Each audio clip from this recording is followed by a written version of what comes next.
Hey everyone, it's Hollywood Harley Funk with my first video. Now for a first video, you would think I would maybe choose a better film, or at the very least a more well-known film, but let's face the facts here. As of recording, I've got just one subscriber. Hi Mom. And as the channel hopefully grows, I'll be choosing some better films to review as I embark on my journey to make $1 million on YouTube, or at least $1. So anyway, the film I'm covering today is a 2025 release called It Feeds.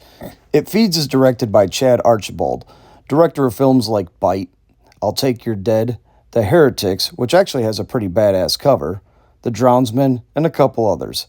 Now, I haven't seen any of the films I've listed above, but just based off of cover art, The Heretics may be worth a watch. The main actress here is Ashley Greene, known mostly by people other than me for the Twilight series.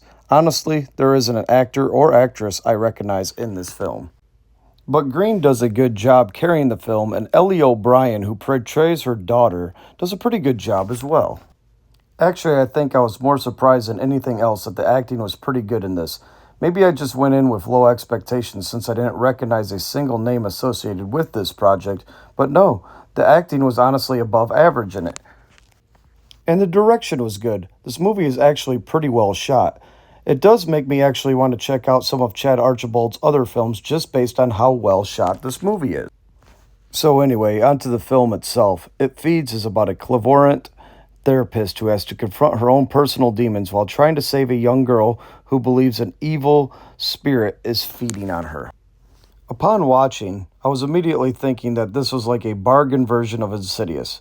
Actually, in some cases, there were scenes that looked like they were actually pulled out from one of the Insidious movies. As I continued to watch, I kind of started looking at it another way. I watched it with a buddy of mine who definitely didn't look at this movie like a ripoff, and he was getting pretty excited at some of the scenes. And seeing his reaction, this dude loves horror movies, so he really looked at this film like a love letter to other movies, and you know what? I have to agree. There's similarities to Insidious, of course, like I mentioned before, but you can also draw comparisons to films like It Follows, Evil Dead, and I'm sure quite a few others. Now, of course, all of those films are considerably better than this one, but that doesn't take away from the fact that me and my buddy both ended up enjoying this film quite a bit. Now, it's not blow away awesome, and I don't really see myself ever revisiting it, but this wasn't 100 minutes of my life wasted or anything. It was above average, it was very solid, but it's probably not going to leave any lasting impressions. If you go in with these expectations, I don't think you will be disappointed. It Feeds is creepy at points and has a good couple jump scares, so mission was accomplished there. So guys, do I recommend It Feeds? Sure I do, but I wouldn't make it a top priority to watch. But if you're looking for an easy 100-minute watch, this is a good pick to hang out and watch and turn your brain off for just a little bit. This concludes the review for It Feeds.